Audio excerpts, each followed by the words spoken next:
একদিকে নদীর জল বাড়ছে আর অন্যদিকে বন্যা পরিস্থিতি অস্বাভাবিকভাবে এবং অন্যদিকে ভাঙনও বাড়ছে।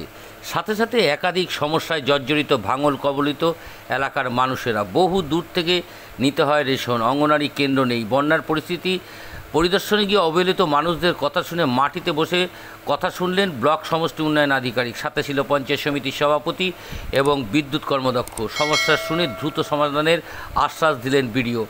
দুরবস্থা দূর করার জন্য এগিয়ে যান বিডিও। তিনি জানান, দ্রুত এই এলাকায় রেশনিং ব্যবস্থা ছাড়াও হাজার হাজার মানুষের সমস্যার প্রশাসন এবং জনপ্রতিনিধিদের আশ্বাসে কিছুটা স্বস্তি হলেও এলাকাবাসীরা পান। 24 ঘন্টা ইন্ডিয়া টিভির প্রতিনিধির বিশেষ প্রতিবেদন।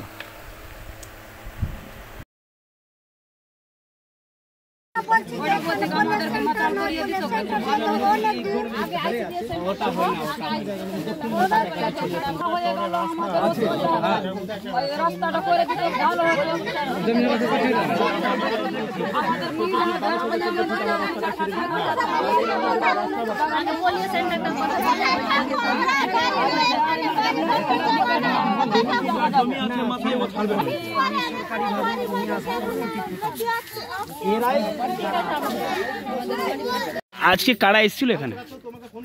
দিদি আসলো, দেখতে আসলো। কি কি জানালেন, কি অসুবিধা হচ্ছে? জানালো, আমরা দিদিদেরকে বলছি কি আমাদের জমিন দিয়ে কোনো জায়গা বাড়ি বানবার, এটা রাস্তাটা ভালো না, রাস্তা বলছি করে দিয়ে আমরা কোন্ডল যেতে পারছি না। এখন যদি বাঁশ দিয়ে বেঁধে দিল তো আমরা যেতে পারতাম। কি অসুবিধা, জোর বোখার হলো তো ওখানে যাবো, নৌকাতে আমি চলে জানছি না, হেলতে জানছি না। আমি বলতো বাঁশ বেঁধে দিত, বাঁশ দিয়ে টেপে যেতাম। ওইটা বলছি যখন জল শুকবে তখন রাস্তা করে দিত, এখন বাঁশ দিয়ে দিত। আর কি কি সমস্যা জানালেন? কি ওই বললাম যে কি আমাদের যে কোনো জায়গা বাড়ি বানাবার জায়গা আর কি তিরপাল দিয়ে দিল ভালো হয়তো, ঝড়ি বৃষ্টির জল হয়ে গেল। আর আইসিডিএস নিয়ে কি সমস্যা হচ্ছে? ওই আঙ্গন বাড়ির এখানে কিছু পাওয়া যাচ্ছে না, ওই জন্য বাচ্চা আসছে না, দিদিমণি আসছে না, আইসিডিএস তো নেই, কিছু না এখানে, কিছু পাওয়া যাচ্ছে না। মানে দূর থেকে আনতে হচ্ছে আমাদের এখানে যাচ্ছে না, পাবো যাচ্ছে না, কিছু না। এখানে আমাদের ধরলে যেরকম জঙ্গল দেশ ওরকম জঙ্গলের রকম কই ই না, কি ওখানে সেন্টার আছে কি আছে কই জানবে না। আর রেশনের চাল পান না, রেশনের চালটা মিলছে, ওখানে যাচ্ছি ভাকুরি আনতে, ওই ইটা বাচ্চার সেন্টারটা কিছু মিলছে না। পৌঁছে দিবে তো পৌঁছে দিবে, বাচ্চার খাবে যেরকম সব জায়গাতে মিলছে বিহার বাঙালি, আমাদের এখানে মিলছে না। লাগলো কেমন লাগবে, ভালোর জন্য আসলো, ভালো লাগলো, ভালো করে দিল আরো ভালো। আসলো কাকু আসলো, দিদি আসলো, ভাই আসলো, যে লাগলো সেদেরকে আমরা বলছি কোনো জায়গাতে আমাদের ভেস্ট জমিন দিয়ে দেয়, আমরা চাংরা বাচ্চা নিয়ে কোনখানে বাড়ি বেনে থাকবো। এখানে এদিকে যাবো তবু জল, ওইদিকে যাবো তো জল, তো কোনখানে যাবো আমরা? অন্য জায়গা দিবে, আপনার জায়গাতে জমিন বাঁধতে দিবে না কি কাকু, কই দিবে কোন জায়গাতে জমিন বাঁধতে? আমাদের 3টা 4টা বেটি আছে, তো আমরা কোন জায়গা নিব জমিন? হ্যাঁ, বলছি কি নাম আপনার? আমার নাম কঞ্চন মন্ডল। আচ্ছা, বাড়ি কোথায়? এখানে উত্তর ভাকুরিয়া কাওয়াডোল। আজকে কোথায় এসেছিলেন আপনারা? আমরা উত্তর ভাকুরিয়া কাওয়াডোল জায়গাটা এসেছিলাম। এখানে জল উঠেছিল, প্রচুর জল উঠেছিল, এসে দেখলাম নেমে গেছে। এসে এখানে আমরা দেখলাম গ্রামবাসীর কি কি সুবিধা অসুবিধা, সুবিধা মানে তো নেই, অসুবিধায় কি কি ভুগছে সেগুলো আমরা দেখলাম, ফুটিয়ে দেখলাম এবং জানলাম যে কি সমস্যায় আছে। ত্রাণ দেওয়ার ব্যবস্থা করছি আমরা। আর এখানকার হচ্ছে মেন সমস্যা যেটা আইসিডিএস সেন্টার নেই, আমরা সেটা মানে করার বন্দোবস্ত করছি। এবং আইসিডিএস কি সমস্যা শুনলেন এখানে? এখানে নাকি বাচ্চারা মানে খাবার পায় না ঠিকঠাক, তারপরে অনেক দূরে যেতে হয়। আর আরেকটা যেটা সমস্যা সেটা হলো যে রেশন ডিলার, রেশনের মানে মাল ওরা পাচ্ছে না। তো আমরা ব্যবস্থা করছি যে রেশনের মাল যাতে ওরা দুয়ারে দুয়ারে পেয়ে যায়, সে ডিলারকে আমরা বলে সে ব্যবস্থাটা করব। আর আগেও এখানে ত্রাণ দিয়েছি এবং আরও দেওয়ার ব্যবস্থা করছি। আমরা আসলাম আর লোকজনের সুবিধা অসুবিধা জানলাম। আমরা পুরো গ্রামবাসীর সাথে কথা বললাম, কথা বলে জানলাম যে তারা কেমন আছে।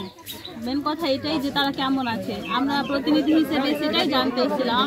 আমার সঙ্গে আমার বিডিও সাহেব আছেন, কর্মদক্ষ আছেন, আর আরও আদার্স মেম্বাররা আছেন। আর আমরা ত্রাণের ব্যবস্থা করবো আর পাশে থাকবো।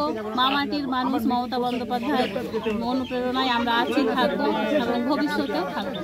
আপনার নাম, আপনার পরিচয়? আমি হরিচন্দ্রপুর পঞ্চায়েত সমিতির সভাপতি রিজিয়া সুলতান। আজকে কারা কারা এখানে এসেছিলেন? বিডিও সাহেব এসেছিলেন আর সভাপতি সাহেব এসেছিলেন। এখানে এসে এখানে জায়গাটাকে পরিদর্শন করলেন, দেখলেন ভালোভাবে, সবার সাথে বিডিও সাহেব কথা বললেন। কথা বলার পরে আমরা বললাম কি যে আছে আমাদের যে আছে সেন্টারটা আইসিডিএস সেন্টারটার দরকার আছে। এখানকার লোক আইসিডিএস সেন্টারের জন্য বা বাচ্চাদেরকে খাওয়াতে পারছে না বা বাচ্চাদেরকে ভালো দিতে পারছে না। তারপরে আমাদের জরুরি আছে, কিছু ত্রাণ দিয়েছিল, কিছু বাকি আছে, আরও ত্রাণটা দিলে খুব ভালো হয়।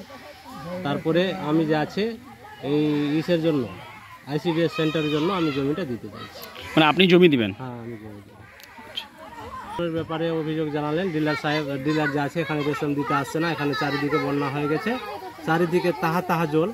তারপরে এরা মেয়ে ছেলে আছে সব, তো এখানকার মেয়ে ছেলেগুলো সব দিল্লিতে আছে, কেউ পাঞ্জাব আছে, কেউ গুজরাটে আছে, কেউ বোম্বাই আছে, কিন্তু এরা এখান থেকে ত্রাণটা আনতে যেতে পারছে না কোনো মতে। এখানে জল আছে, চারদিকে কাটান আছে, এখানে জল আছে, এরা যেতে পারছে না। এদের অভিযোগ একটা, আমাদের ত্রাণটা এসে এখানে দিয়ে পৌঁছিয়ে যায়। বললেন কি না এটা পৌঁছিয়ে দিবে। আমি বলছি কথা, কে ডিলার আছেন আমরা নাম বললাম, তো ওরা বললো কি ঠিক আছে আমি ত্রাণটা এটা রেশনটা পাঠিয়ে দেবো। সাহেব আসলো, সভাপতি সাহেব আসলেন, আমাদের সঙ্গে বসে কথা বললেন। আমরা চাইছি আমাদের খুব ভালো লাগলো, আমাদের সাথে যেভাবে এইভাবে কথা বলুক আর আমাদের এসে কিছু পাশে দাঁড়াক, আমরা এটাই চাইছি। সমস্যার সমাধানটা যেমনি হয়ে যায়। আমার নাম ফড়িং মণ্ডল, উত্তর ভাকুড়িয়া কাওয়াডোল। সাহেব আজকে কোথায় এসেছিলেন এখানে? আমি যে উত্তর ভাকুড়িয়ার কাওয়াডোলে আসলাম, আমার সাথে আমার পঞ্চায়েত সমিতির সভাপতি রিজিয়া সুলতানা ম্যাডাম আছেন। আমরা ওনাদের সাথে সবার সাথে কথা বললাম, কারণ কিছুদিন আগে শুনছিলাম এখানে ওয়াটার সাবমার্স হয়েছে, জল উঠে গেছে, জল এখন নেই থ্যাঙ্ক গড। তো ওদের সব সমস্যাগুলো আমি শুনলাম, মানে কী ওদের সমস্যাগুলো হচ্ছে আর আমরা কীভাবে পাশে থাকতে পারি। মাননীয় মুখ্যমন্ত্রীর নির্দেশে যা যা সোশ্যাল বেনিফিট ওদেরকে দেওয়ার কথা সেগুলো যাতে আমাদেরকে দিতে পারি, সব কিছু শুনে নিলাম। আমরা সব অ্যাকর্ডিং টু কী শুনলেন স্যার অসুবিধার মধ্যে? প্রথমত আইসিডিএস সেন্টারেদের একটা খুবই প্রয়োজন। আইসিডি খুব আমাদের খুব সৌভাগ্য যে একজন জমি দিতে রাজি আছেন, উনি কথা বললেন আমার সাথে যে উনি জমিটা দেবেন, একটা আইসিডিএস সেন্টার এখানে করা যাবে। আচ্ছা, রেশন নিয়ে একটা অভিযোগ আসছে। হ্যাঁ, রেশন নিয়েও শুনলাম যে ওরা রেশনটা দিয়ে আনতে ওদের অনেক কষ্ট করছে। তো আমি ডিলারের সাথে কথা বলবো যে এইখানেই এসে যাতে সবাইকে রেশনটা দেয়, সেটা আমি নিশ্চিন্ত করছি, 1-2 দিনের মধ্যে সেটা শুনতে হবে। পার্মানেন্ট নেচারের বাদ করার কথা আমরা প্রপোজাল অলরেডি একবার পাঠিয়েছি ইরিগেশন ডিপার্টমেন্টের সাথে মিলে, কিন্তু আমি শুনেছি যে রিভার ডিজাইনিং অথরিটি থেকে এসে জল কমলে ওরা পার্মানেন্ট নেচারে কাজ করবে, তার ডিজাইন ওরা করে দেবে, তারপর যদি ডিপার্টমেন্টাল স্যাংশন দেয় তারপর সেই কাজ হবে। কত কিলোমিটার চিন্তা ভাবনা করেছেন এখানে? ওটা ওদের প্ল্যান আছে, একটা 1.2 কিলোমিটার, একটা 700, একটা 600, এই মিলে টোটাল প্রায় 2.5 কিলোমিটার মতো হচ্ছে। এটা তাহলে তো এদের সমস্যা স্থায়ী সমাধান হবে। ইরিগেশন ডিপার্টমেন্টের ব্যাপার, আমি যতদূর শুনেছি যে জল কমবে নভেম্বর-ডিসেম্বর নাগাদ আরডিএ থেকে ওরা আসবে ডিজাইন করার জন্য। প্রাথমিক বিদ্যালয় আছে কিন্তু শিক্ষকরা আসেন না, গ্রামবাসীদের অভিযোগ। স্যার এটা নিয়ে কি? এটা আমি শুনতে পারলাম, এটা আমি ওদের ডিআই সাহেব প্রাইমারি যিনি আছেন আমি ওনাকে জানাবো, এসআই সাহেবকেও জানাবো, যাতে ওদের উপস্থিতিটা আমি সুনির্দিষ্ট করতে। আচ্ছা, একটা নৌকার ব্যবস্থা করতে বলছে গ্রামবাসী। হ্যাঁ, নৌকার ব্যবস্থাটা আমরা করে নেব। আচ্ছা স্যার, আপনার নাম, আপনার পরিচয়? আমার নাম তাপস কুমার পাল, আমি বিডিও হরিশ্চন্দ্রপুর। আজ এ পর্যন্ত। সঙ্গে রাখুন 24 ঘন্টা ইন্ডিয়া টিভি, দেখতে থাকুন সব জেলার সব খবর সবার আগে 24 ঘন্টা ইন্ডিয়া টিভির পর্দায়। নমস্কার।